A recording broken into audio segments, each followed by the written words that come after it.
Hebreus, capítulo 13.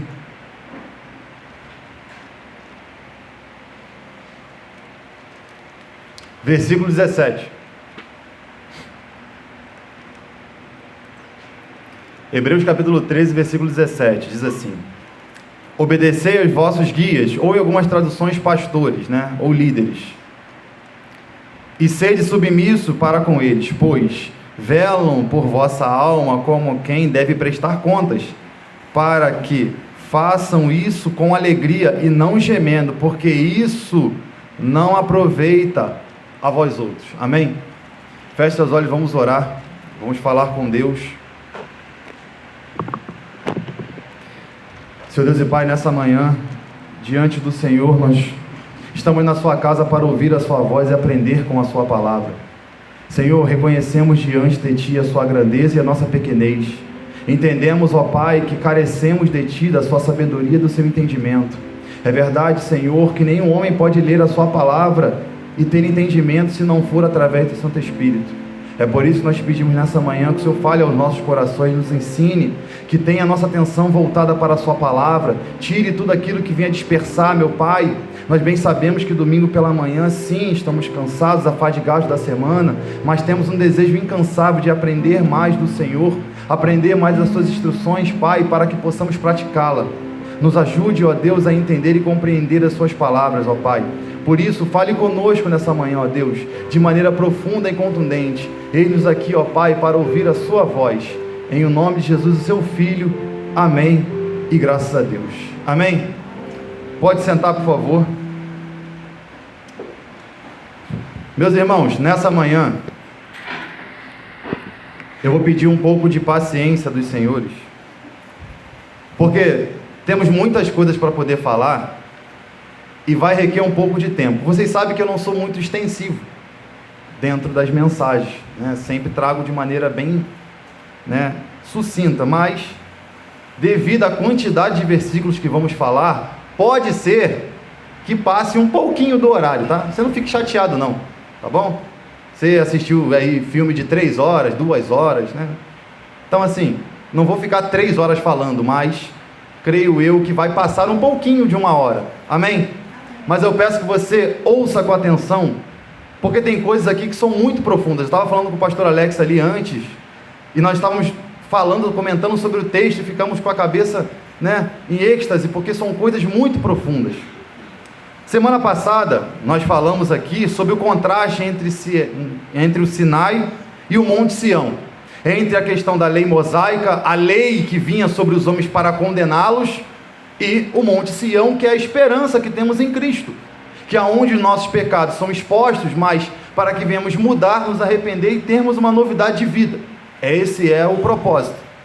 Mas o autor aos Hebreus tem um cuidado excessivo de não deixar as coisas ou pontas soltas, porque assim como ele faz a exortação da paz e a pureza do versículo 14 do capítulo 12, ele fala sobre a lei, fala sobre a graça, ele vai falar sobre os 2 pontos e vai colocar o local de cada um, como que o homem é visto perante Deus. Mas, quando chega no capítulo 13, ele começa a falar sobre os deveres sociais, porque ao contrário do que as pessoas falam, ele vai deixar claro que não é de qualquer maneira que o homem estará lá no Monte Sião, no pé do Monte Sião, porque o propósito não é somente expor o pecado dos homens para que eles vejam e batam palmas com seus pecados, não.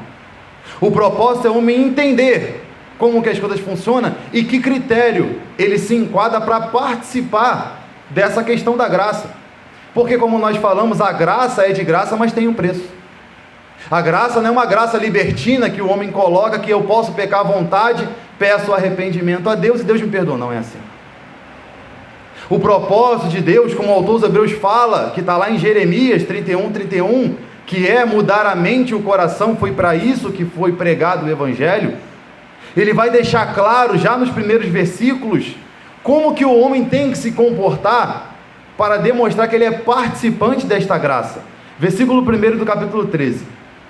Ele começa assim, sejam constantes, ou seja constante o amor fraternal. Você percebe que, se ele está falando de graça, salvação, o primeiro parâmetro que ele tem que usar é o parâmetro primário de Deus, que é o quê? O amor, não é? Aquilo que nós falamos muito e entendemos pouco é o amor.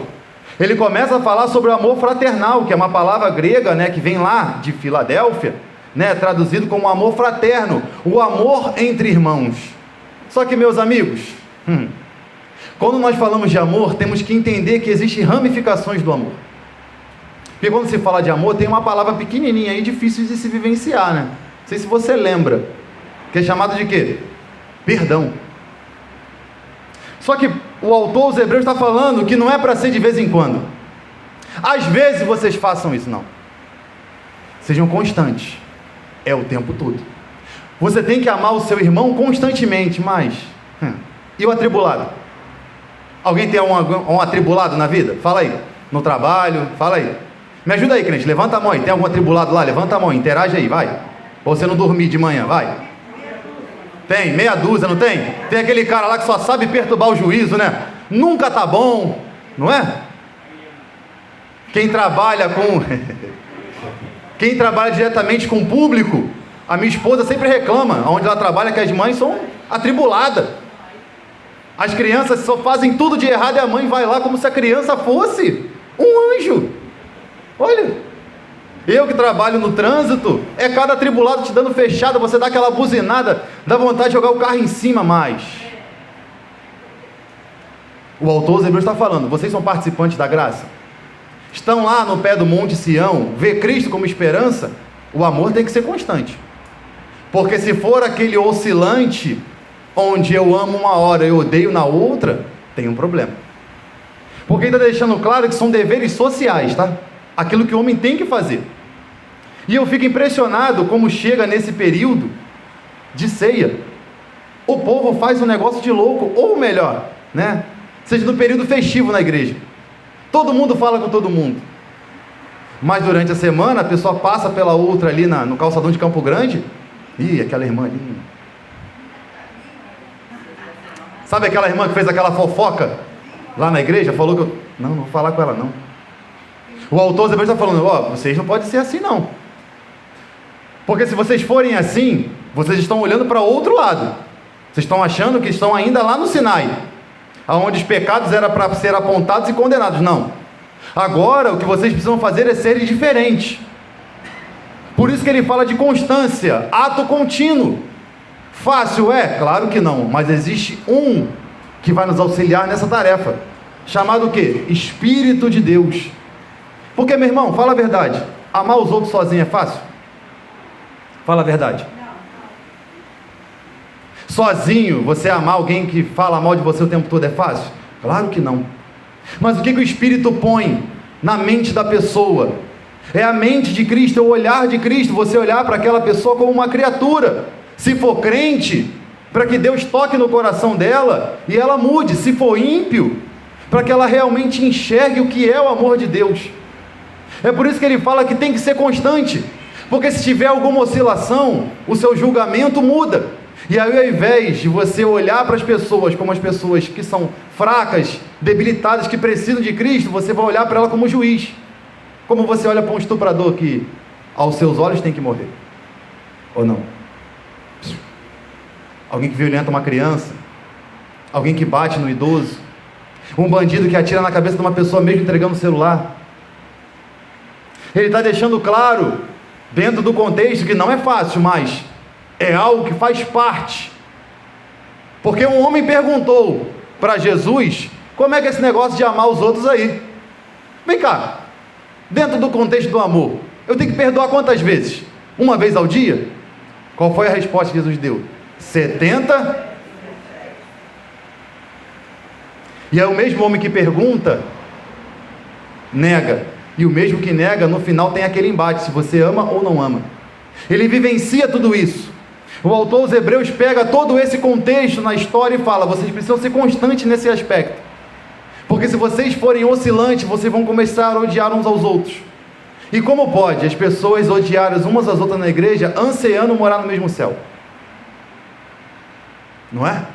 Porque se você vai passar a eternidade com esse irmão, como é que você odeia ele aqui na terra, que você vai passar um curto período de tempo? Alguma coisa está errada, não está? Eu não suporto a fulana, tenho um ranço dela. reveja seus conceitos. Porque o autor está dizendo, é o amor fraternal entre irmãos. Fácil é? Claro que não.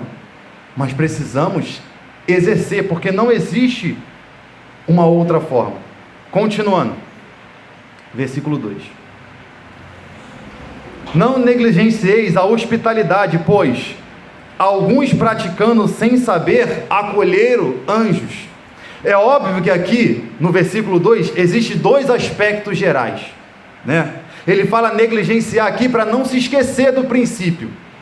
Dentro do contexto que ele está falando, ele vai lembrar que nesse período aqui é um período de perseguição. Porque eu não sei se você lembra, nos capítulos anteriores, vai falar que eles são expulsos das sinagogas, das casas, das famílias, do templo. Porque agora eles não são mais adeptos aos ritos judaicos. Eles não são mais adeptos àquela rosa que eles acham que vai curar os outros. Ao azeite que se você passar na cabeça a pessoa está curada. A água que se bebe depois da oração do pastor. Ó, tu nunca fez isso. A toalhinha ungida. Agora eles não podem fazer mais isso. E quando eles se tornam opositores a isso, eles serão expulsos de casas, serão expulsos de onde eles vivem, e aqueles que têm entendimento, de fato são convertidos, têm que acolher. Porque se ele está deixando claro que não pode ser inconstante no amor fraternal, a demonstração de amor é dentro de uma palavra pequena, mas muito eficaz, chamado empatia. Ele está deixando claro, vocês precisam ter empatia, precisam ser hospedeiros, precisam acolher as pessoas, vocês precisam abraçar as pessoas, vocês precisam abraçar os irmãos em Cristo, que essa é uma ordem clara. Porque eu não sei se você lembra, Gálatas capítulo 6, volta aí.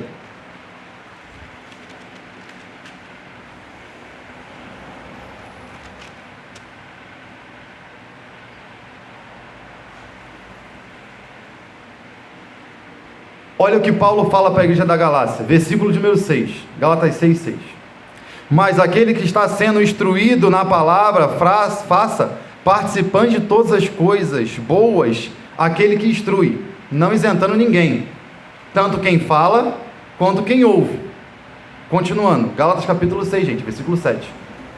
Não vos enganeis, de Deus não se zomba, pois aquilo que o homem semear, isso também ceifará. No contexto da semeadura, aquilo que você faz, é aquilo que você vai colher. Ele está deixando claro, lá em Hebreus, cultivem o amor e pratiquem o amor, e não sejam negligentes na hospitalidade, porque dentro do contexto bíblico, existe a lei da semeadura. Continuando, versículo 8. Porque o que semeia para a sua própria carne, colherá corrupção, mas o que semeia para o Espírito colherá vida eterna. E não nos cansemos de o quê? Fazer o bem, porque ao seu tempo o quê? Ceifaremos, se não desfalecermos, ou se não morrermos antes. Versículo de número 10. Por isso, enquanto tivermos oportunidade, façamos o bem a quem? A todos, mas principalmente a quem? Aos domésticos da fé, aos irmãos. Paulo traz para a igreja da Galácia esse contexto. A Bíblia, hoje, o cânon fechado, temos essas informações na Bíblia, aonde tudo isso aparece. Paulo está deixando claro, vocês precisam aprender a verdade. Aqueles que ensinam, vocês precisam ensinar a verdade para que todos sejam participantes. Porque a lei da semeadura existe. Ninguém pode plantar vento e não vai colher uma tempestade. Porque como nós sempre falamos nos altares, você não planta morango esperando colher manga. Se você planta morango, você quer colher o quê? Morango. Não tem como você não ajudar ninguém, não amar ninguém e querer ser amado, porque isso é um problema. As pessoas querem colher coisas que não plantaram, e não existe isso. Na lei da semeadura de Deus, da Bíblia, do cristianismo, não existe isso. É óbvio que é muito difícil nós conseguirmos plantar o amor no meio de um mundo tão corrupto, onde o amor se esfria. As pessoas não amam, não têm empatia, não gostam umas das outras, mas meus irmãos, não fomos chamados para ter um modelo do mundo, fomos chamados dentro do molde de Cristo. É o molde que Ele impõe, é o que nós devemos seguir. Não importa se o mundo não está amando, se o mundo odeia, não importa. Quem foi chamado para ser diferente, fazer a diferença, somos nós. Porque não sei se você lembra, volte comigo em Hebreus capítulo 13. Vamos lá. No versículo 2 ainda: não negligencieis a hospitalidade, pois alguns praticando sem saber acolheram anjos. Ele vai citar aqui, lá, o texto de Gênesis, falando de um grande homem, o homem que eles defendiam, o homem que eles batiam no peito e falavam que eram filhos, chamado Abraão. Abraão está lá nos carvalhais de Manre, na dele, em paz, quando aparecem 3 homens, os estudiosos, os reformadores, os grandes leitores da Bíblia, vão falar que se trata de uma teofania, a aparição de Deus de uma maneira corpórea e visível. 3 anjos, citados como o texto diz, chamados de mensageiros, porque a palavra anjo vem de mensageiro, mensageiro de Deus. E Abraão acolhe aqueles homens, quer preparar comida, quer ter aquela hospitalidade, porque Abraão também era um peregrino. Não sei se você lembra, a ordem de Deus para ele é o quê? Sai da tua terra, da tua parentela, e vá para uma terra que eu te mostrarei. Então, se Abraão está nos carvalhais de Manre, mostra que ele não era dali, ele era de outro local. Entendendo a dificuldade que é sair de um local para o outro, ele vai hospedar esse homem. Só que aqui eu trago uma observação: não é você pegar qualquer pessoa e jogar dentro de casa, não é isso que a Bíblia está ensinando. A hospedagem aqui é de ajuda, é acolhimento, é apoio. Não é você pegar um atribulado e enfiar dentro da sua casa, não é isso que a Bíblia está ensinando. Amém? Está me ouvindo direito? Não é você agarrar, eu vi um mendigo na rua, ele é tão bonitinho, vou botar para... Não. Não é isso. Não é isso. O contexto de Hebreus está falando de irmãos, de pessoas que estavam sendo perseguidas. Ele utiliza o exemplo de Abraão, de alguém que estava peregrinando, e Abraão vai lá e acolhe aquela pessoa. Mas Abraão olha para aqueles homens e vê que eles não eram qualquer um. Havia uma diferença neles. É por isso que ele vai citar essa parte do texto. Amém? Versículo 3. Continuando. Lembrai-vos dos encarcerados, como se presos com eles, dos que sofrem maltratos, como se, com efeito, vós mesmo em pessoa fossem maltratados. Aqui ele traz um exemplo mais profundo de empatia. Aqui ele vai falar sobre pessoas presas, encarceradas, não somente no aspecto físico, mas também do aspecto espiritual, porque naquele tempo os homens também estavam sendo presos, lá no período que é citado em Hebreus. Os homens estavam sendo acusados de profanação, de rebeldia, de rebelião, porque eles estavam sendo opostos. Por exemplo, hoje, se você for pegar uma mensagem e colocar no YouTube sobre a teologia da prosperidade, você vai ser apedrejado, não é? Se você falar que pastor A, B, C, D não fala a verdade, você vai ser altamente apedrejado. Mas por que causa? Por falar a verdade. Os homens estão sendo perseguidos por conta da verdade. E a Bíblia vai deixar claro que existe uma referência sim para isso. 2 Timóteo capítulo 1, volta aí rapidinho.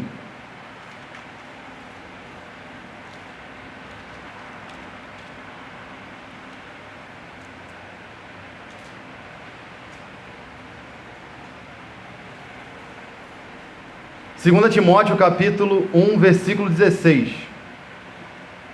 Paulo está preso, Paulo está encarcerado, mas existe alguém que se lembra dele, e ele vai deixar claro isso. Versículo de número 16: conceda o Senhor misericórdia à casa de Onesíforo, porque muitas vezes me deu ânimo, e nunca o quê? Se envergonhou das minhas algemas. Antes, tendo ele chegado a Roma, me procurou solicitamente até me encontrar. Ele foi até meu encontro. Paulo está deixando claro. Aí Paulo diz: o Senhor lhe conceda naquele dia achar misericórdia da parte do Senhor. E tu sabes melhor do que eu quanto serviço me prestou ele em Éfeso. Paulo traz um exemplo, e a Bíblia fala sobre um exemplo de alguém que se compadece dos encarcerados, alguém que se compadece de pessoas que estão presas. No tempo lá dos hebreus, os homens estavam sofrendo, mas existia outros que estavam tendo essa empatia, que fazia parte do cristianismo. Alguém que tem que ser participante dessa graça precisa olhar para esse aspecto e ser hospedeiro, solidário. Aqui ele falando dos dois aspectos, tanto a questão da prisão física, como Paulo, quanto de pessoas que são aprisionadas. nós precisamos sim falar do amor de Jesus, mas deixando claro que tudo tem que ser debaixo da orientação que Deus nos dá pelo Espírito de Deus. Volte comigo em Hebreus 13.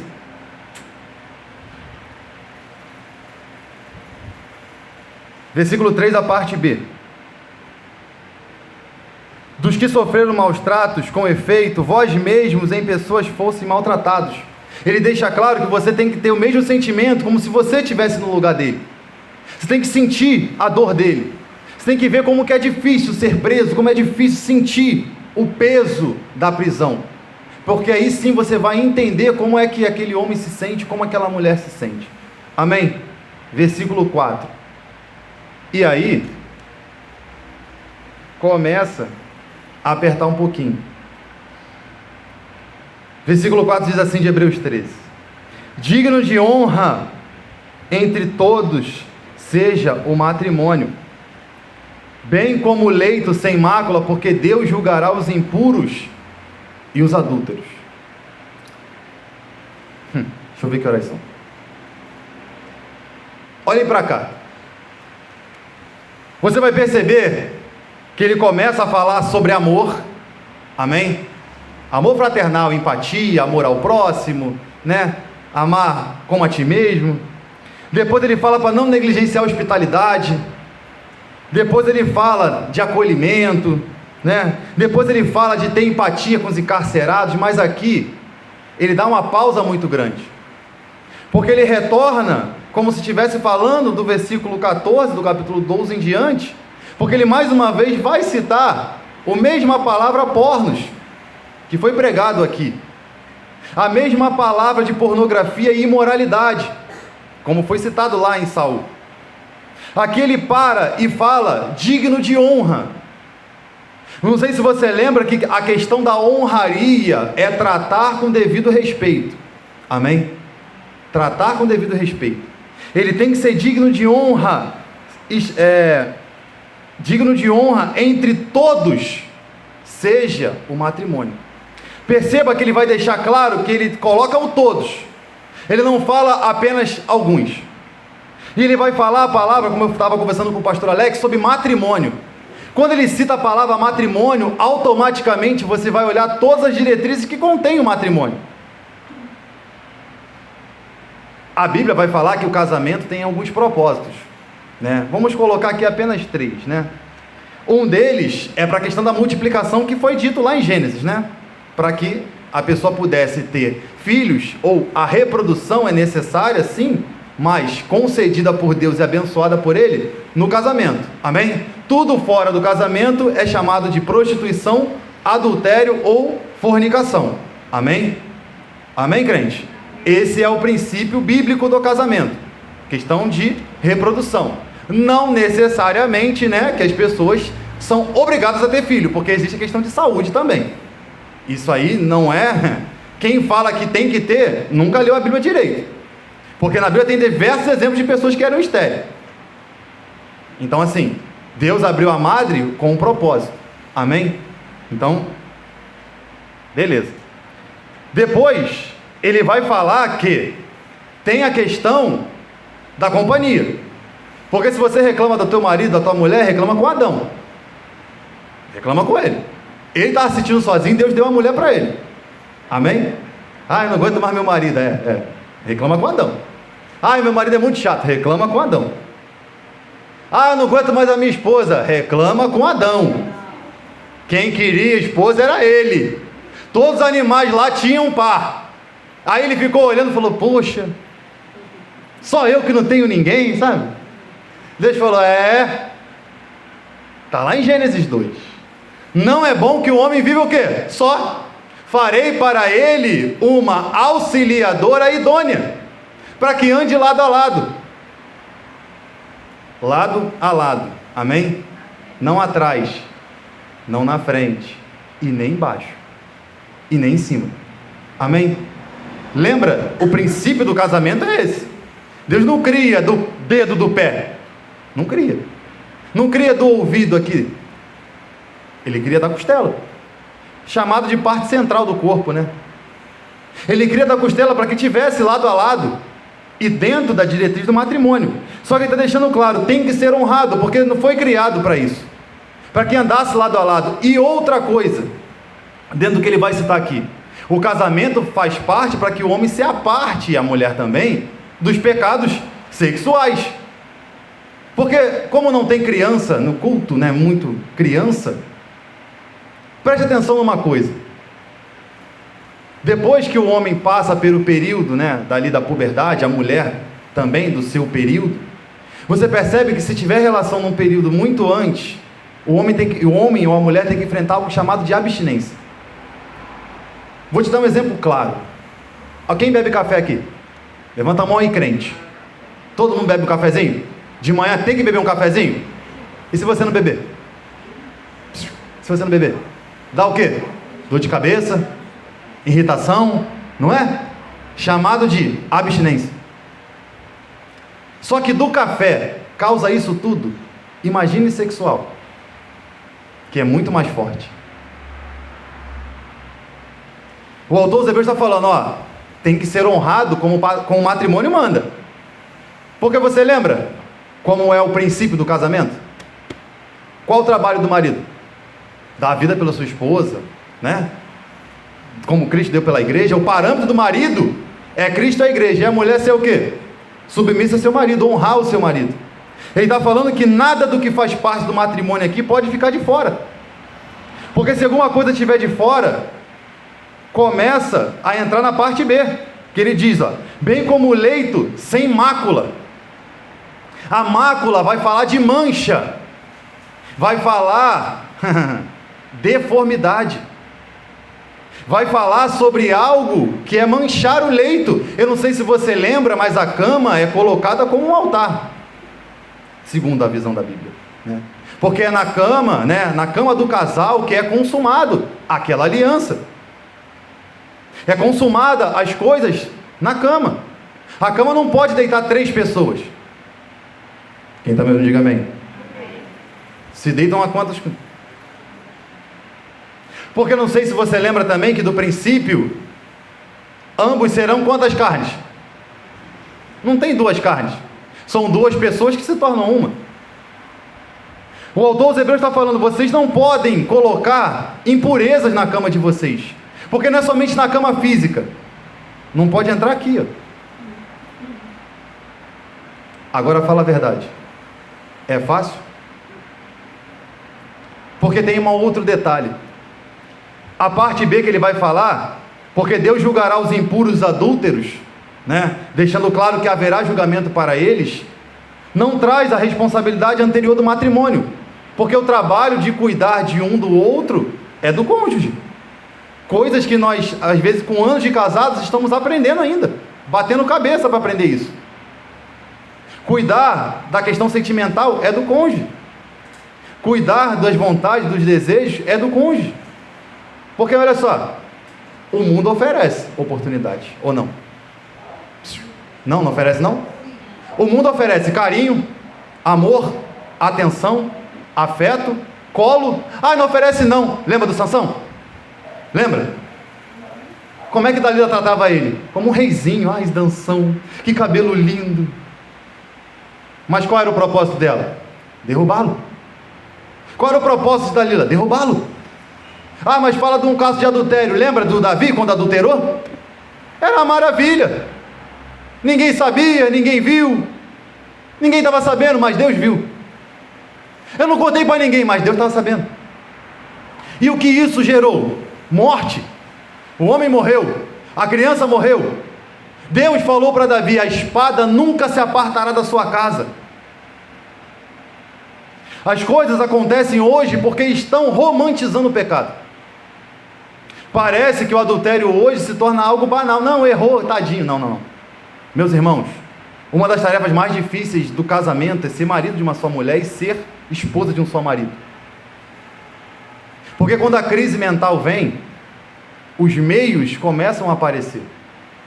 Só que o autor dos Hebreus está falando, vocês têm que tomar cuidado com isso. Porque o leito tem que ser sem mácula. Porque senão vocês vão causar escândalo. Meus irmãos, quantos estão separando hoje nas igrejas?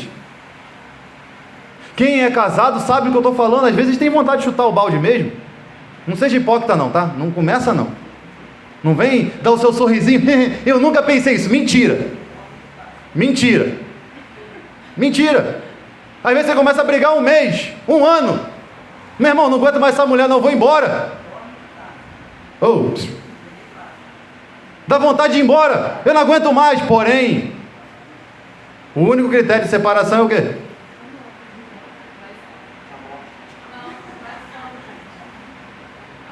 Meu amigo, só dá para ir embora se morrer. Porque você pode separar por qualquer motivo, mas não vai poder casar de novo, enquanto a outra estiver viva. Separar, você pode separar à vontade, do jeito que você quiser, mas vai ter que viver sozinho. Vai aguentar? Vai aguentar viver sozinho? Porque ele fala do matrimônio, mas Paulo vai mais além e fala também para os solteiros. Que ele diz para os solteiros e para a viúva, como ele fala lá em 1 Coríntios, que era bom que vocês fossem igual a mim, tivessem esse domínio, conseguissem, mas já que vocês não conseguem, para vocês não ficarem se abrasando, se casem. Vamos ler. Vamos ler. 1 Coríntios capítulo 7. Tenha paciência aí, crente. Tenha paciência aí. 1 Coríntios capítulo 7. Versículo de número 1. Eu não sei porquê, cara. Toda vez que tem que pregar de casamento é a minha vez na escala. Em Efésios fui eu. Em Mateus fui eu.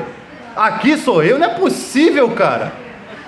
É perseguição com esse negócio de casamento. Não é possível. Mas vamos lá. 1 Coríntios capítulo 7. Versículo 1 diz assim, ó. Quanto aos que me escrevestes, é bom que o homem não toquem em mulher mais, por causa da impureza, cada um tem a sua própria esposa, e cada uma o seu próprio. Paulo está falando, vocês estão me perturbando com esse negócio do casamento? Estão me perturbando com esse negócio aí? Eu vou escrever para vocês, né? Não é para tocar em ninguém não, mas é para cada um ter a sua. Está no singular aqui, tá? Não está no plural não. Esse negócio de trisal aí é coisa do demônio. Tem. Quem está nas redes sociais aí sabe o que eu estou falando. Está na moda agora a trisal. 2 mulheres vivendo com um homem, 2 homens vivendo com a mulher. Está na moda.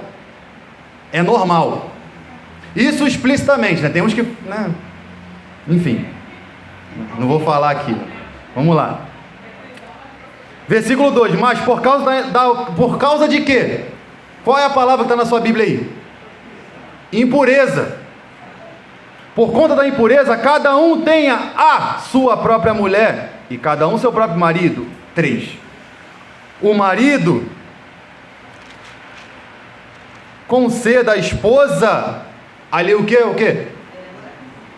Ao que é devido. Aqui não é fazer todas as vontades não, tá? Não começa você ficar rindo. Não. O texto não fala sobre isso. O texto deixa claro para suprir a necessidade da mulher, seja física, com o dinheiro, com o apoio, mas também emocional. O homem não gosta muito de ouvir a mulher, mas tem que ouvir, vai fazer o quê? A minha esposa chega em casa descarregando um caminhão na minha cabeça, e eu tenho que ouvir. Às vezes ela fala, você não está ouvindo? Eu estou ouvindo. Mas estou ouvindo. Ué, é meu trabalho. Ela não tem outro marido, o marido dela sou eu. E bom que ela está aí. Você pode olhar para ela nas reações. Trabalho cansativo. Mas a ordem de Deus para o homem é dar o suporte devido para sua mulher. Minha mulher quer carinho, não vou fazer não. Tu está sendo negligente, depois não reclama quando chegar a parte da mácula. Ela quer isso. Meu amigo, não quer fazer nada, não casa. Porque você casa para isso. Você não casa para ser feliz, mas para fazer outra pessoa feliz. E da mesma maneira que a outra casa também nesse mesmo propósito, para fazer a outra feliz, e é algo mútuo. Está no princípio do casamento, né? Não dá para pular essa parte, tem que falar sobre isso. Continuando. E também, semelhantemente, a esposa ao quê? Ao marido. Está aí na parte B do teu versículo aí que você está lendo. O suporte também a mulher tem que dar para o homem. Meu irmão, O cara quer carinho, faça carinho, porque o mundo está oferecendo, e muito. O mundo oferece elogio, carinho, tudo isso o mundo tem para oferecer. Aqui ele está deixando claro que é restrito. O suporte que ele precisa não é o outro, não é a outra, não é aquele cara olhar e falar, nossa, que não é isso. É quem está dentro. É difícil. O homem é desatento. O homem, às vezes, a mulher faz o cabelo, o cara nem nota. Esquece, eu também esqueço. Eu falo de mim mesmo. Ela faz a unha, eu nem percebo, mas é meu trabalho perceber. É meu trabalho notar. Ainda que seja 3 dias depois, mas eu tenho que falar. É o meu trabalho falar para ela, você está com uma roupa ruim. É meu trabalho falar para ela se ela está se vestindo bem, se não está.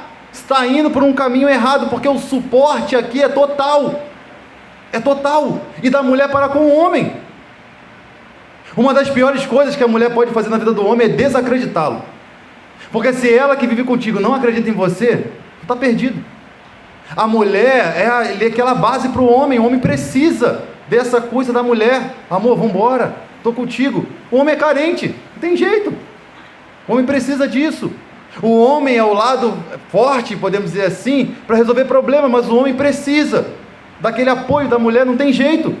Porque você vê pessoas que não têm apoio dentro do cônjuge, são pessoas amargas, rancorosas, são pessoas rudes, pessoas que estão sempre de mau humor.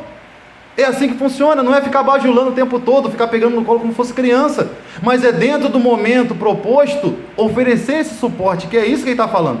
Versículo 4, a mulher não tem poder sobre o próprio corpo. Eu não vou nem ficar muito falando sobre isso, você não, enfim. E sim, o marido, também de semelhante modo, não tem poder sobre o próprio corpo. Aqui fala do poder, que ambos são uma só carne.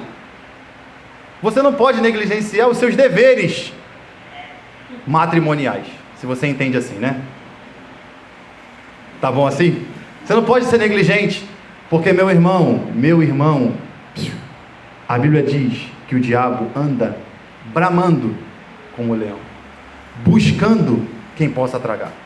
O problema do cristianismo hoje é que se prega que o homem é uma grande fortaleza inerrante, só que ele se esquece que é imperfeito. E não se pode dar brecha que todo mundo está suscetível a erro e a queda. E as pessoas dizem, não, eu não vou cair não, porque eu estou em Deus, meu amigo, esquece isso. A gente não pode dar brecha. A gente não pode deixar as coisas entrarem, porque senão já era. Continuando, versículo 5. Não vos priveis um ao outro, salvo por mútuo sentimento, e por algum tempo, para dedicais à oração, e novamente vos ajunteis, para quê? Para quê? Para que Satanás não vos tente por causa de quê? Da incontinência. Então não adianta você pegar o texto de Hebreus, volte lá comigo, olhar para isso aqui e falar, ai que maravilha, não, porque existe responsabilidade. Ele cita o matrimônio, porque tem os deveres do matrimônio, as diretrizes do matrimônio. Porque quando se obedece às diretrizes do matrimônio, o leito fica sem mácula. Não existe uma terceira pessoa, não existe um outro, alguém. Porque Deus deixa claro como é que Ele trata os devassos, os prostitutos.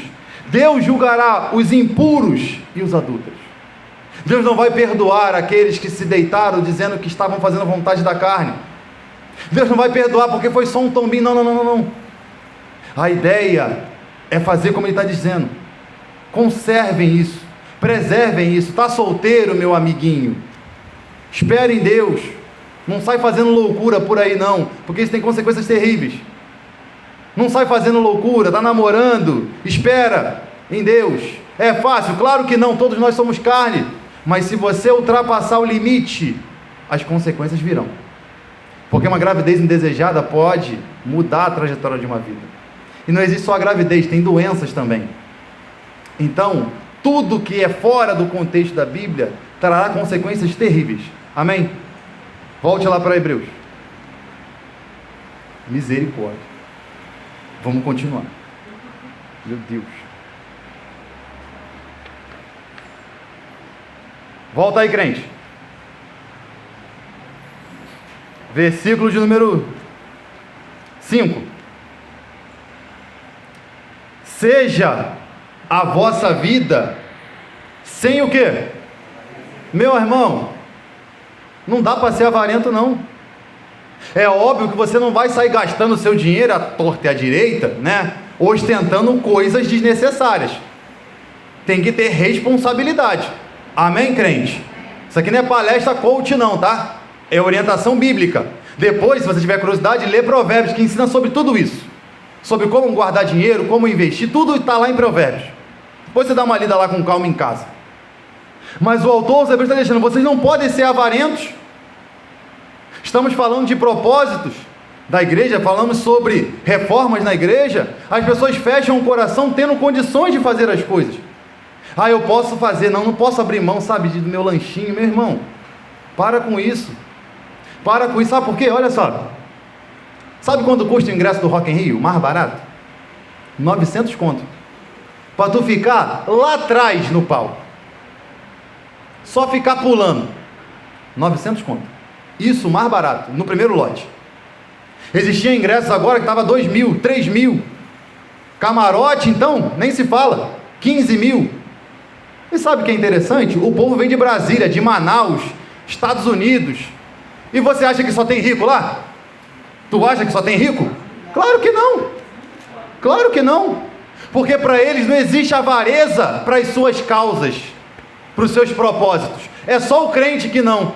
O crente fala, não, para com isso, crente. Nós somos o povo que mais negligenciamos esse aspecto. Por ensinamentos errados. Por estarmos impregnados a homens que estavam visando somente lucros e ficarem ricos com a igreja. A homens que olhavam as ovelhas como números, como contingente, como a multidão. Não olhavam ovelhas como as ovelhas de Cristo. O autor aos Hebreus está falando, vocês não podem ser avarentos. A vida de vocês não pode ser avarenta. Quer comer bem? Trabalha para isso? Coma. Quer passear? Tem condições? Passeie. Viaje.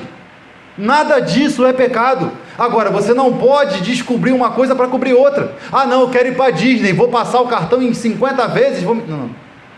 Isso é loucura. Amém? Isso é loucura. Ah, não, vou pegar meu salário do mês e vou dar todo na igreja. Quem pediu isso? Ah, o pastor. Foi o pastor? Deus falou o que contigo? Nada. Então, está conseguindo entender? E isso os homens não querem ensinar. As pessoas precisam ter consciência de como fazer as coisas para Deus. Você tem essa consciência que fazer as coisas para Deus é fazer porque você ama incondicionalmente. Como o autor aos Hebreus está colocando, você já não está no Monte Sinai, aonde um Deus tirano que não falava com ninguém. Você está no Monte Sião, que tem um Deus que fala contigo abertamente. Tem a palavra de Deus falando contigo, trazendo tudo isso. É por isso que nós não somos avarentos. Entendemos a causa da igreja e abraçamos a causa da igreja, porque entendemos que esse propósito é muito maior do que nós mesmos. Continuando. Contentai-vos com as coisas que o quê? Aqui não é para você ficar em casa dormindo e não estudar não, tá? Pode parar com isso. Ah, eu vou ficar contente, eu não tenho nada, vou viver nada. Não é isso que a Bíblia está falando. Amém? Não é para você ser preguiçoso não, tá? Ah, não vou estudar não, porque meu pai é rico. Não, pode parar com isso. Ah, meu marido tem 2 empregos. Não preciso trabalhar. Não é isso não. Ele está primeiro falando sobre amor e apego ao dinheiro. O judeu tem fama de ter grandes posses, bens, ter dinheiro. Só que ele está deixando claro para esses homens que não é o dinheiro o mais importante. O mais importante é Cristo. Vocês não podem ser apegados ao dinheiro. Vocês não podem ser apegados a esse dinheiro, a isso que é material. Porque a Bíblia traz o exemplo claro. Nós já falamos sobre isso. Lembra do jovem rico? O apego dele era onde? No dinheiro. Ele não estava interessado em vida eterna. Ele não estava interessado nisso.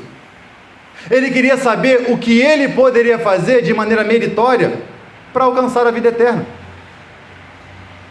E aí Jesus deixa claro para ele aonde está o coração dele. O que para ele era mais importante. O autor dos Hebreus está falando, vocês não podem ser assim. Vocês não podem ser avarentos de querer se pegar o dinheiro. É bom guardar um dinheirinho para alguma emergência, mas se você tiver que usá-lo para alguma coisa importante, use. Tem gente que dorme no calor para não ligar o ar no verão. Amém? O cara dorme suando, meu amigo.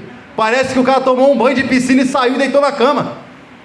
Não vou ligar o ar não, que a conta vai vir muito cara. Meu irmão, uma boa noite de sono é impagável.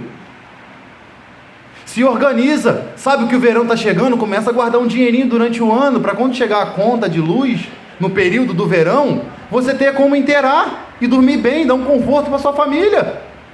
Todo mundo tem que sofrer por conta da sua avareza? É nesse aspecto que ele está falando. E aí, quando ele diz contentáveis com o que tem, é para você não querer conquistar as coisas a qualquer custo. Não é passar por cima dos outros para ficar rico. Ah não, se eu queimar fulano no meu trabalho, eu vou virar gerente. Meu irmão, tu não é crente não. Tu não conheceu Jesus de verdade. Não, mas se eu queimar o fulano que chega atrasado todos os dias, sabe? Ele está falando, se você tem pouco, com Deus, está ótimo. Se você tem muito com Ele, também está ótimo. Não é aquele ditado de quem tem, quanto mais tem, mais quer. Não. É você entender que nem tudo é para todo mundo, nem todas as pessoas têm maturidade para serem ricas. Porque tem uns que se você botar 1 milhão na conta delas, ela não fala com ninguém. Tem uns que se você der um carro, ele não ajuda ninguém, não dá carona para ninguém. Amém? Está me ouvindo aí? O cara andava a pé, te pedia carona, tu pede carona para ele e fala, não, vai não, tem espaço não. Amém? O autor dos Hebreus está falando, vocês não podem ser assim. Porque o princípio do capítulo é o quê? É o amor. O princípio é o amor, não somente fraternal. Mas vocês precisam entender, vocês precisam ter isso na mente de vocês. Porque ele continua dizendo, o que é mais importante, ó. Contentai-vos com as coisas que tendes, porque ele tem dito, de maneira alguma te deixarei, e nunca te abandonarei. Ele vai citar Deuteronômio, que está lá no capítulo 31, do versículo 6, depois você pode ler em casa, o período de transição entre Moisés e Josué. Só que Deus traz uma palavra para aqueles homens, olha só, eu não vou desamparar não, eu estou contigo. É muito mais importante do que qualquer coisa nesse mundo, você ouvir Deus falar, eu estou contigo. Porque o dinheiro, ele traz momentos de felicidade, mas ele não traz uma felicidade plena.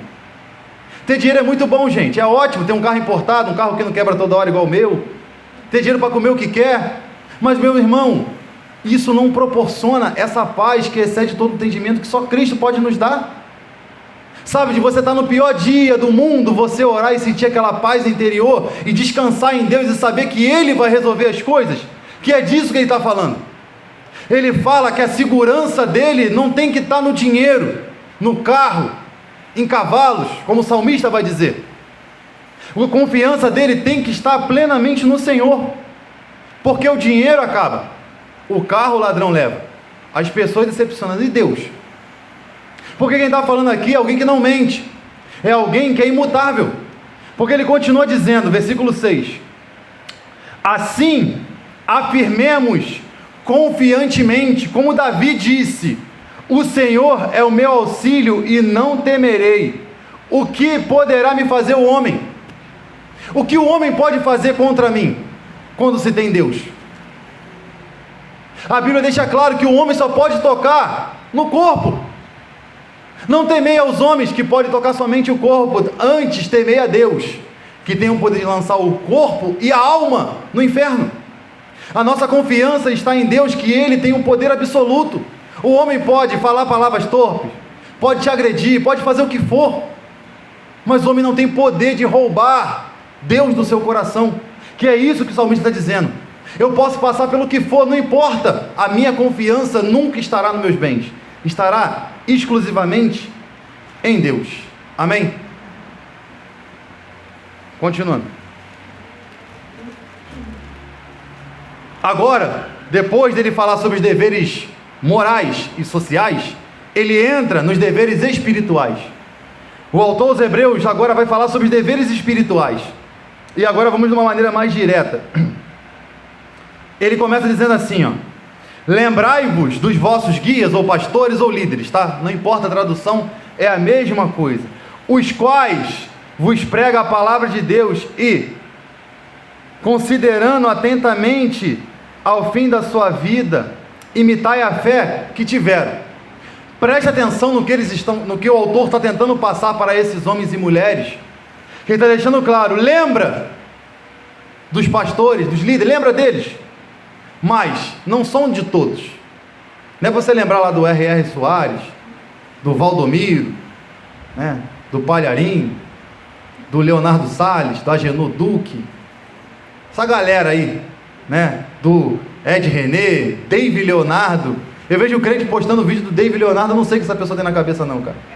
Não sei. Ai, mas ele fala a verdade. Sim, os filósofos no tempo de Paulo falavam meias verdades, filosofias que eram lindas, fábulas, mas não era a verdade absoluta, porque Paulo deixa claro: um pouquinho de fermento leveda toda a massa. Se botar um pouquinho de fermento, pode jogar fora. O autor dos Hebreus está falando: lembra deles, mas lembra daqueles que falam a verdade, aqueles que pregam a palavra de Deus, não os que contam historinhas, lorota. Lembra deles, lembra desses homens que ensinaram para vocês verdade, lembra dos exemplos que os homens deram para vocês. E aí ele deixa claro, né, considerando atentamente o fim da sua vida. Olhem para a trajetória que eles tiveram. Olha os mártires, olha os pais da igreja, olha os reformadores, olha os grandes homens de Deus que passaram por essa terra e os grandes que tem aqui. Olhem como são a vida deles. Imitem a fé que eles tiveram. Sejam fiéis como eles foram. Creiam como eles creiam. Olhem para Deus como eles olharam, porque essa história de que o homem não é exemplo é conversa fiada. Isso é conversa. Vou te dar um exemplo. 1 Coríntios 11. Volta aí.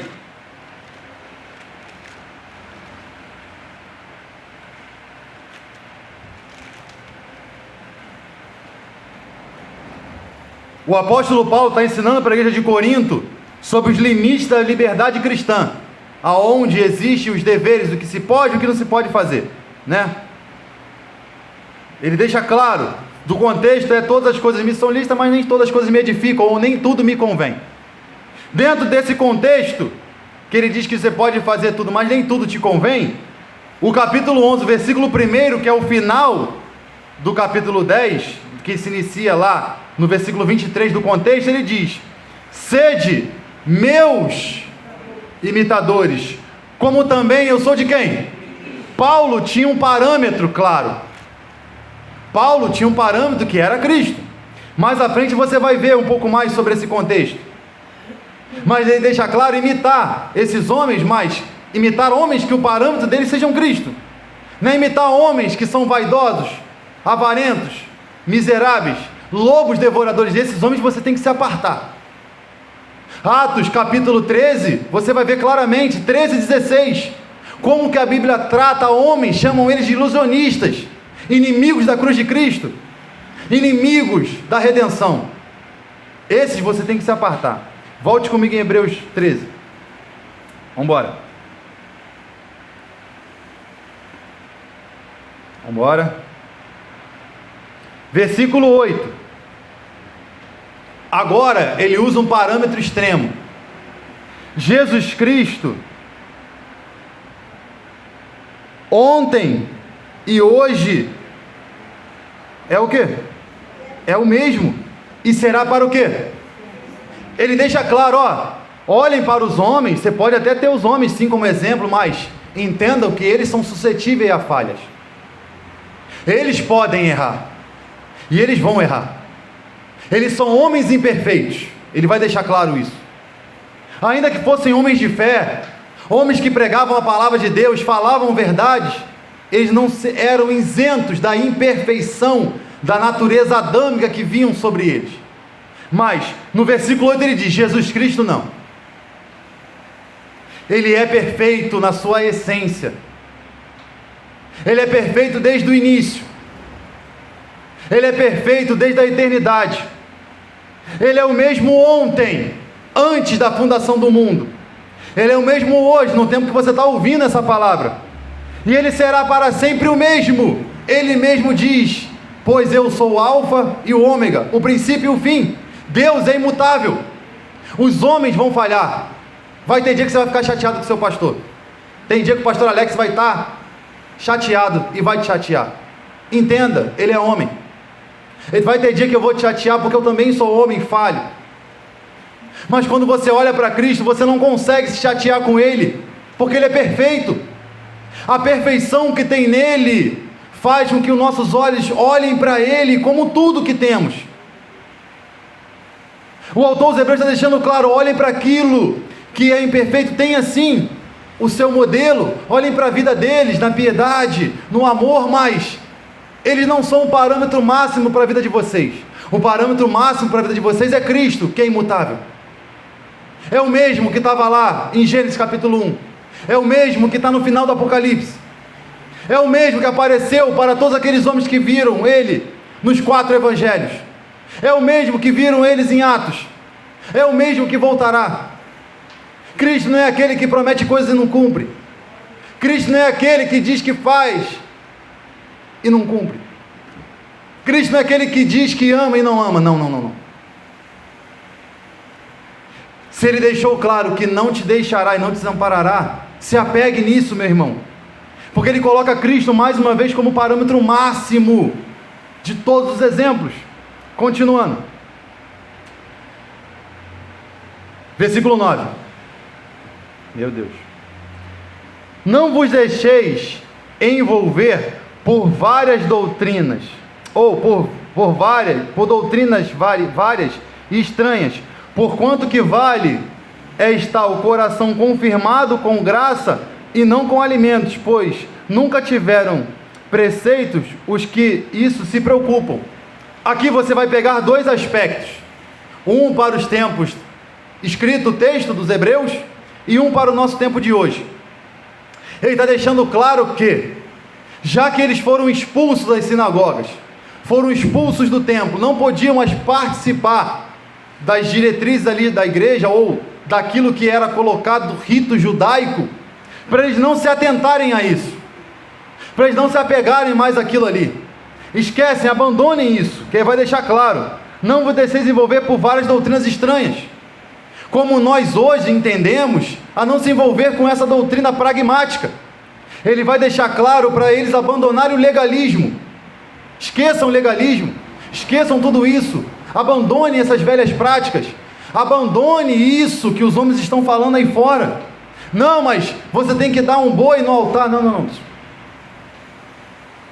Você tem que vir fazer 7 semanas, 7 terça-feira. Não. Você tem que fazer um pedido de oração. Você tem que fazer um projeto de vida e dar uma oferta para Deus. Não. Não é isso. Ele está falando: não, abandone isso. Ele está deixando claro que não tem mais que levar cordeiro para sacrificar. Não tem isso não. Não tem mais que falar com o sacerdote. Não. Abandone isso. Não tem mais que pegar a oferta. Não tem isso não. Ele está falando: não. Esqueçam as velhas práticas. Abandone, vocês não estão mais no Sinai. Acabou esse negócio. Acabou essa velha prática. E ele está deixando claro, né? Não vos deixeis envolver por doutrinas várias e estranhas, porquanto o mais importante ele vai falar agora. Isso aqui é o mais importante. Vale estar com o coração confirmado com graça. O que é o coração confirmado com graça? É falada de convicção. É mais válido você estar convicto, ciente de como as coisas funcionam, do que você estar lá no meio de uma igreja onde todo mundo está rico, todo mundo prospera, ninguém sente falta de nada, todo mundo come no Outback todo domingo, mas aí são igrejas cheias de pessoas vazias. O propósito é que, ainda que a igreja não esteja cheia, mas as pessoas precisam ser cheias. Pode ter 5 no banco ouvindo a mensagem, se forem pessoas cheias é muito melhor do que o Maracanã inteiro, porque pessoas vazias dão trabalho, são bode, que ao invés de ajudar o pastor dão cabeçada. Amém? Ao invés de ir a favor da obra, são âncoras, são paraquedas. Ele está deixando claro, abandone isso, sai desse sincretismo. No caso para eles, abandone o rito judaico, se apegue ao evangelho da graça e aquilo que o cristianismo impõe. E ele continua dizendo: coração confirmado com graça e não com alimentos, pois nunca tiveram preceitos os que se preocupam. Os homens que eram adeptos ao cristianismo eram privados de ceia, privados de tudo. Vocês não participam de nada, vocês não aceitam a nossa doutrina, estão fora. O autor sempre está falando: meus amigos, ainda que vocês não comam nada, se o coração de vocês estiver firmado, isso é mais importante. Hoje não somos privados de participar da ceia, nós temos livre acesso. Mas esses homens que estão ouvindo essa palavra eram privados de participar de uma série de coisas, porque eles não eram aceitos nos seus irmãos, parentes e nas sinagogas. É por isso que ele está deixando claro: vocês não se apeguem a isso. O mais importante é ter Deus no coração de vocês. O mais importante, em outras palavras, é ser cheio de Deus e não participar do sincretismo religioso. Amém? Continuando. Versículo 10. Possuímos um altar, do qual não tem direito de comer os que ministram no tabernáculo. E aí no versículo 10, ele vai citar uma referência de Levítico, né? Onde os homens tinham, né, os sacerdotes, os levitas, tinham direito de comer uma parte da oferta que era colocada. Só que ele está deixando claro: possuímos um altar do qual não tem direito. O altar que ele está falando aqui não é algo físico, até porque os homens não estão conseguindo participar de nada físico aqui, dentro desse contexto. Ele está falando que aqui agora não é mais o altar físico, não é você mais sacrificar nada no altar físico para comer nada de algo físico, porque agora ele fala de deveres espirituais. Ele está tentando tirar o foco dos homens daquilo que eles achavam que era super importante e colocando claros para ele o que é importante no tabernáculo. Por isso que ele cita, né, os que ministram não têm direito de comer. Agora você não come mais daquilo que era do passado. Agora o que você come é muito diferente. Agora é algo espiritual. É isso que ele vai deixando claro do versículo 10. Versículo 11, vamos continuar, senão... Pois aqueles animais cujo sangue era trazido para dentro do santo dos santos, né, pelo sumo sacerdote, como oblação pelo pecado, tem o corpo queimado fora do acampamento. Ele vai deixar claro aqui que o sangue dos animais que eram trazidos do santo dos santos, né, pelo sumo sacerdote, isso naquele tempo, né, e ele coloca a oblação, que significa oferecer algo santo para Deus, que representa a antiga aliança. Hoje não é mais necessário, você não precisa levar mais nada. Ele está deixando claro para ele, tentando tirar isso desses homens, tentando tirar da mente deles esse sincretismo religioso. Ele traz uma alusão, fazendo uma referência ao que era do Antigo Testamento, como o sumo sacerdote levava o sangue, levava o animal lá para o Santo dos Santos, e ele vai falar que o corpo era queimado fora do acampamento. E isso deixando claro que, né, quando você olha para essa questão do corpo queimado, espera aí.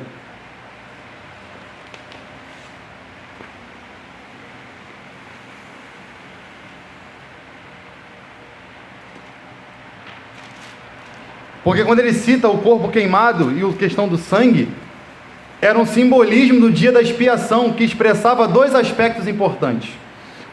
O sangue levado do Santo dos Santos declarava que somente mediante a morte de um substituto inocente, os seres humanos poderiam se aproximar dos Santos dos Santos. Porque se o sacerdote entrasse lá sem sangue, sem nada, era fulminado. Vai apresentar nada diante de Deus? Fulminado. Ele sabia qual era a regra. O segundo aspecto é que os corpos animais queimados fora indicavam que o substituto se transformava em impuro como o portador do pecado das pessoas.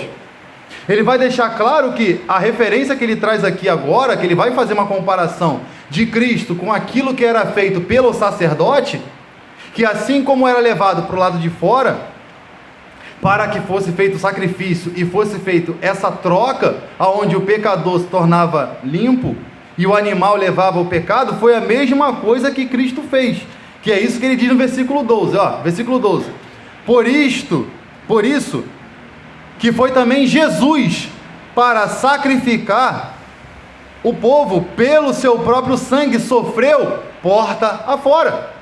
Aqui ele vai falar que o sacrifício era feito lá e fazia uma sombra do que viria, mas esse sacrifício anterior era imperfeito, porque ele já havia falado isso nos capítulos anteriores, e mais uma vez ele vai dizer que Cristo é o sacrifício perfeito, porque os homens, se estivessem indo pelo rito do Antigo Testamento ou da lei mosaica, eles não poderiam ser participantes dessa lei e da graça ou, do sacrifício de Cristo, porque era bem claro que se o homem quisesse viver segundo a lei, teria que cumprir a lei inteira, e ninguém conseguia cumprir. Era para abandonar esses preceitos, porque era impossível o homem conseguir viver os 613 mandamentos. A lei apenas apontava para algo futuro. A lei apontava a imperfeição do homem, mas também apontava para aquele que viesse perfeitamente iria cumpri-la, sendo o sacrifício perfeito e instância máxima. E ele deixa claro que Jesus fez do mesmo jeito, do mesmo script. Versículo 13: saiamos, pois, a ele fora do arraial, levando o seu vitupério. Vitupério fala sobre vergonha, porque o ato da crucificação era um ato mais vergonhoso que tinha. O ato mais vergonhoso que tinha, porque o homem ficava seminu, o homem ficava com as suas vergonhas expostas, era chicoteado. Toda essa vergonha Cristo passou, tudo isso ele passa, tudo isso ele cumpre, para fazer do jeito que era o sacrifício. E ele diz: vamos acompanhá-lo, porque essa vergonha não era dele, a vergonha era nossa. O animal que era morto no Antigo Testamento não era morto porque ele queria ser morto, ele tinha que morrer, porque se não houvesse derramamento de sangue, não haveria redenção. Ele faz de novo esses dois comparativos, de maneira bem resumida. Versículo 14: na verdade, não temos aqui cidade permanente, mas buscamos o que há de vir. Ele vai deixar claro que o nosso foco não é em algo visível e transitório, que é o que ele fala lá, ou entre o Sinai e o Sião.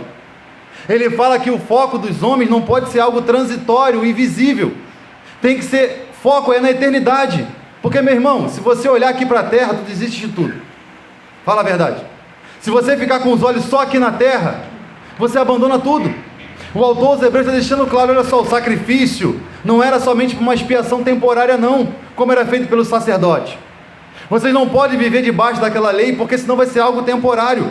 O que Cristo fez de ser levado para fora da arraial e ser feita essa troca, é para que vocês não olhem para aquilo que é transitório e temporário, mas olhem para aquilo que é eterno e imutável. Aquilo que Jesus prometeu para os discípulos lá em João. Aquilo que é prometido na Bíblia, como ele disse que viria para buscar a sua igreja. Aquilo que é prometido, a cidade santa. Tudo isso é para onde nós devemos olhar. Porque estamos aqui, mas não pertencemos aqui, quando Jesus disse na oração sacerdotal: eu não sou do mundo, assim como eu também não sou. Não peço que os tire do mundo, mas que os livre do mal. Deixando claro que o foco tem que ser sempre a eternidade. Continuando, versículo 15: por meio de Jesus, pois, ofereçamos a Deus sempre sacrifício de louvor, que é fruto dos lábios que confessam o seu nome. E aí ele diz, que ele fala de sacrifício, vai lembrar do tempo dos animais, que era feito os sacrifícios ali, para que o homem pudesse se chegar a Deus. Mas, hoje, como não existe mais animais, Pedro fala muito melhor sobre esse assunto. Abra comigo em 1 Pedro. Acorda aí, crente. 1 Pedro capítulo 2.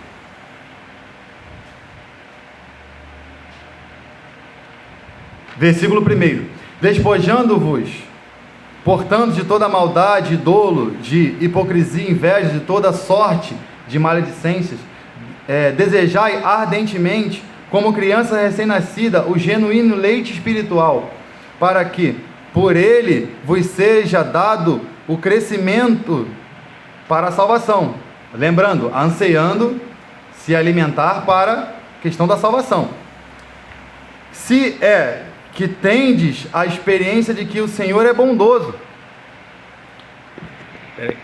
do que o Senhor é bondoso, chegando-vos para ele a pedra que vive, rejeitada, falando de Cristo, sim, pelos homens, mas para com Deus eleita e preciosa. Versículo 5: também vós mesmos, como as pedras que vivem, sois edificada casa espiritual, para ser de sacerdócio santo, a fim de que oferecer de sacrifícios espirituais agradáveis a Deus por intermédio de Jesus Cristo. Pois, como está na Escritura, eis que põe em Sião uma pedra angular, eleita e preciosa, a quem nela crê, não será de modo algum que envergonhado. O autor aos Hebreus vai falar no final do final dessa narrativa sobre a questão de oferecer sacrifício de louvor, porque se você foi salvo, regenerado, o mínimo que você tem que fazer é se doar, o mínimo é louvar a Deus.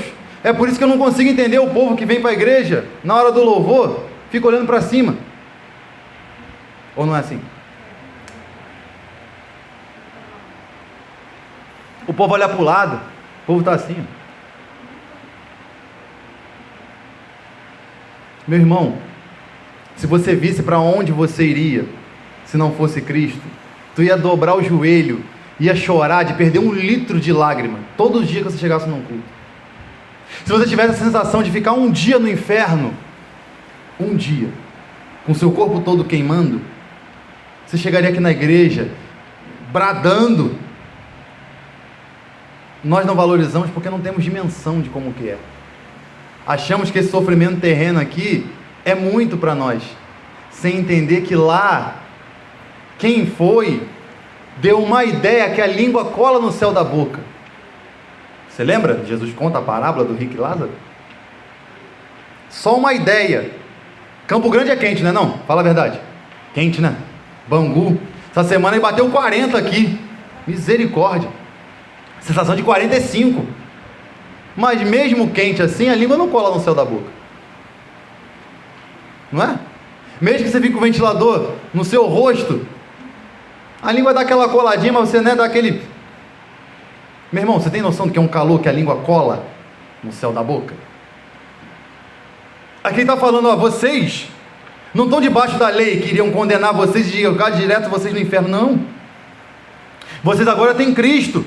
Agora vocês precisam oferecer esse sacrifício de louvor, precisam adorar a Deus de verdade, precisam ser enérgicos e intensos, precisam amar as pessoas, precisam ser bondosos, fazer a boa obra, serem participantes de tudo isso, porque isso envolve sacrifício de louvor, que é citado lá em Levítico, e depois é citado também em Salmos, em questão de ações de graça. Salmo de número 50, são ações de graça. O homem e a mulher precisa vir para a casa de Deus com alegria, com amor. Como eu disse semana passada, todo mundo vai com alegria quando vai para um show, vai para uma festa, vai para um casamento. Sabe aquele casamento naquele grande salão de festa, sabe que você vai comer muito, né? Que crente come muito. Amém? A pessoa vai no salão de festa, chega, sabe, animada. Ah, eu vou comer muito. Ah, eu vou à praia hoje. Mas chega na igreja assim, ó. Meu irmão, muda essa mentalidade. Não venha para a igreja como se fosse um peso, não. Não venha para cá como se fosse um fardo. Não venha para cá só para que o pastor veja que você veio. Não. Venha para oferecer sacrifício de louvor. Venha para se entregar, para ser enérgico. Venha para adorar a Deus de verdade. Venha orar de maneira intensa. Venha sentar para ouvir a palavra e querer aprender cada palavra, cada vírgula, cada sílaba, cada conjunção. Venham querer se alimentar, porque Pedro fala, vocês precisam se alimentar para a questão da salvação, precisam conhecer a Bíblia, a verdade, porque não existe outra coisa que liberta o homem, não tem. Conhecereis a verdade, a verdade o quê? Quem é a verdade? Eu sou o caminho, a verdade e a vida. Ninguém vem ao Pai a não ser por mim. As pessoas querem estar próxima de Cristo, mas não valoriza. as diretrizes que ele deixou, irmão, impossível. É impossível. Os fariseus achavam que estavam perto dele, de Deus. Não, eu sou de Deus. Jesus falou: negativo, são hipócritas. Vocês não oram para que Deus ouça, oram para que os homens ouçam.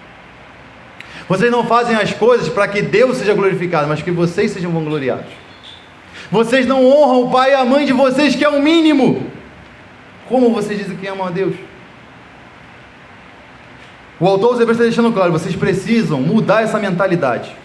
Precisam oferecer sacrifício de louvor. Precisam usar lábios que confessam o nome.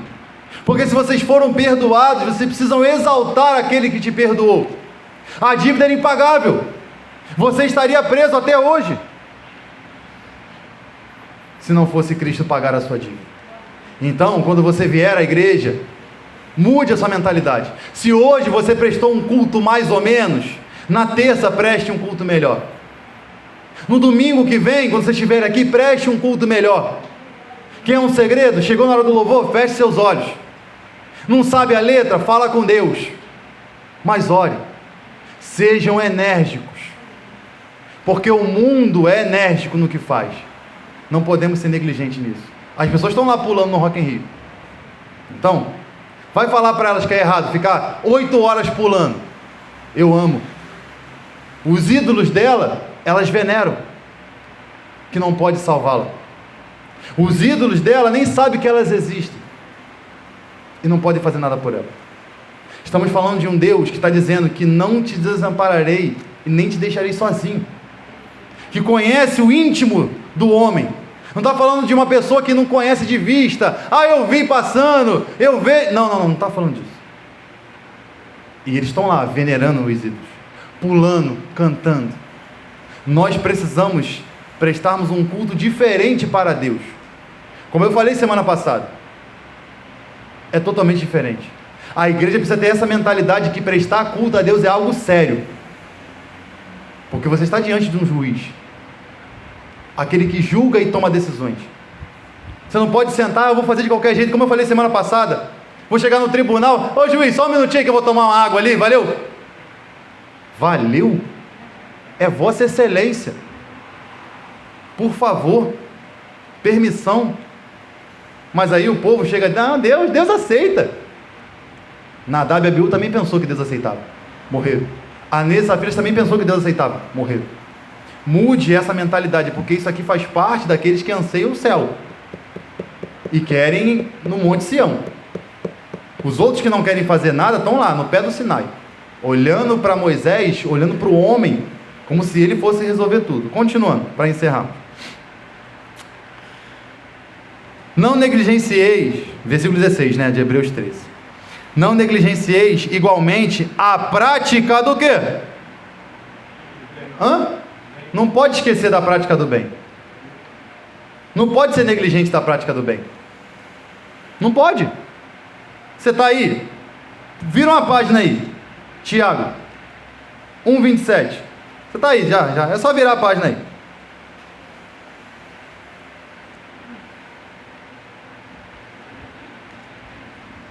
Tiago 1,27, ó. A religião pura e sem mácula para com o nosso Deus Pai é esta: visitar quem? Órfãos e as viúvas nas suas tribulações, e a si mesmo guardar-se incontaminado do quê? Isso aí não é fazer o bem, não? Não é não? É isso que ele está falando. Tem que fazer o bem. Eu sou crente, ajuda alguém? Não, alguma coisa está errada. Não é? Não tem empatia por ninguém? Alguma coisa está errada. Porque onde que entra amar o próximo como a ti mesmo? Não existe isso? Não tem essa parte, pula. Ele está deixando claro. Volta a página em Hebreus. Não negligenciei igualmente a prática do bem e a mútua cooperação, pois com tais sacrifícios Deus o quê? Se compraz. Eu dou 10 mil na igreja, mas não ajuda ninguém, irmão. Não é assim que funciona. Não é assim que funciona. Os pastores não falam isso porque estão interessados no dinheiro das pessoas. Nós ensinamos para vocês que não é assim que funciona. Não é assim. Ofertar na igreja, devolver a 10ª, ajudar nas obras da igreja, nos propósitos da igreja, ótimo. Mas você vê alguém te pedindo um prato de comida, você olhar para ela, sentir Deus tocar no teu coração e falar, não vou dar, meu irmão, chora para Deus mudar teu coração, porque tu está frio. Está frio. Quem está me ouvindo, diga amém. Está frio. Mas sabe o que é interessante? Domingo a pessoa bota aquela roupa bonita, sabe? Senta no banco da igreja, chora no louvor, balança a mão. Quem olha na rua dá paz do Senhor, e Deus está olhando lá do céu falando, sepulcro caiado, não ajuda ninguém, não está nem aí, não está preocupado, vai na minha casa de qualquer jeito, se porta como se estivesse numa festa, não está preocupado, nunca entendeu o que era o princípio do cristianismo, indiferente. Continuando, para nós encerrarmos, versículo 17, onde nós iniciamos. Obedecei aos vossos guias, né? Ou pastores também, tá, gente? É a mesma coisa, tá? Ele faz uma introdução lá, discorre o assunto, e aqui ele finaliza, amém? Ele não cita 2 vezes a mesma coisa à toa não, tá? Aqui ele finaliza, porque aqui tem um outro parâmetro. Obedecei aos vossos guias, e sede submissos para com eles, pois velam por vossa alma, como quem deve prestar contas, para que faça isso com alegria e não gemendo, porque isso não aproveita a vós outros. Aqui tem um detalhe muito interessante, eu vou até guardar minhas folhinhas aqui para falar sobre isso. Isso daqui não é obediência cega não, tá? Amém? Quem está me ouvindo, diga amém. Isso aqui não é obediência cega não, tá? O autor dos Hebreus não fala sobre isso. Aqui ele vai deixar claro que os homens primeiro têm que pegar a palavra de Deus, segundo tem que ser exemplo de fé e fidelidade, porque a palavra fé não é só crença, tá? Fala de fidelidade para com Deus. A raiz da palavra fé, se você for dar uma estudadinha, eu estou falando porque a gente teve que falar no Reforma, e eu tive que falar lá na terça no estudo, então tive que cavar um pouco mais sobre a palavra fé. Mas a palavra fé fala sobre fidelidade e também sobre crença, tá? É acreditar sem ver, ponto. Mas ele deixa claro, sejam submissos a ele, mas, espera aí, não é algo cego. Se o pastor não obedece às diretrizes que Deus estabelece, você não pode dar crédito para esse homem. Claro que não. Porque o bispo, lembra do bispo? Olha que interessante, né? O bispo tem que ser o quê? Irrepreensível. Vai falando aí. Fala aí. Irrepreensível, o que mais? Não, marido da sua mulher, não dado ao vinho, o que mais? Não ser de torpe e ganância, não ser avarento, não é? Se ele não se enquadra nisso, como é que eu vou seguir um cara desse? Como que eu vou obedecer um cara desse? O pastor não ora, não se consagra, não tem vida com Deus. Como? Ontem, e deixei para falar isso no final, porque Deus nos faz vivenciar coisas para poder incorporar na mensagem. Ontem o Valdomiro Santiago estava aí, na Dom Helder Câmara, ali na Abolição, né? Para quem não sabe, é um pouquinho antes do Norte Shopping, depois você passa de Cascadura, né? Os que rodam o Rio de Janeiro como eu, meu amigo, tinha uns 40 ônibus. Meu irmão, o trânsito ficou um caos, me deu agonia, não andava o trânsito 10 minutos para andar daqui a ali, no mercadinho, misericórdia. E aí, eu peguei 3 pessoas que estavam vindo dessa conferência do Valdomiro, que ele vem uma vez por ano aqui, muito importante, né? O cara muito atarefado, né? Ai, que maravilha, o apóstolo estava aí, sabe? Ai, que coisa linda. O que ele ensina? O que ele ensina? Dinheiro, prosperidade. E o que o povo faz? O povo vai. Sabe o que é interessante? Nesse culto ninguém conversa, ninguém dorme, ninguém levanta para ir no banheiro, ninguém bebe água. Lá o pessoal canta o louvor, chega, pula. Mas aonde os homens estão se desgastando para ensinar a verdade, o pastor Alex fica falando, vem o Diogo aí falando 1h06 já, Não, 1h26, né? Pastor Washington vem aqui pregar 2 horas. Pastor William vem com aquela monte de palavras difíceis, né? Ah, não. Sabe o que é interessante? A Bíblia fala para obedecer a homens que têm compromisso com Deus. Mas as pessoas fazem o quê? São rebeldes com esses homens e obedecem aos outros, que são infiéis. Que tratam a noiva, não como uma noiva que está se preparando para casar com o noivo, mas tratam ela como uma prostituta. Porque ao invés de ajudá-la a se preparar para o marido, usam ela como mercadoria de troca para ganhar dinheiro. São chamados cafetões dos altares. E o autor dos Hebreus está falando, ó, os homens de verdade, sabe? Os que velam pela alma de vocês, esses sim, vocês obedeçam, sejam submissos. Nós, né, temos aprendido isso. O pastor Alex conversa muito comigo às vezes, o pastor William. Nós temos aprendido essas questões, essa questão da submissão, de entendermos que existem momentos que a gente tem que se calar, né, pastor?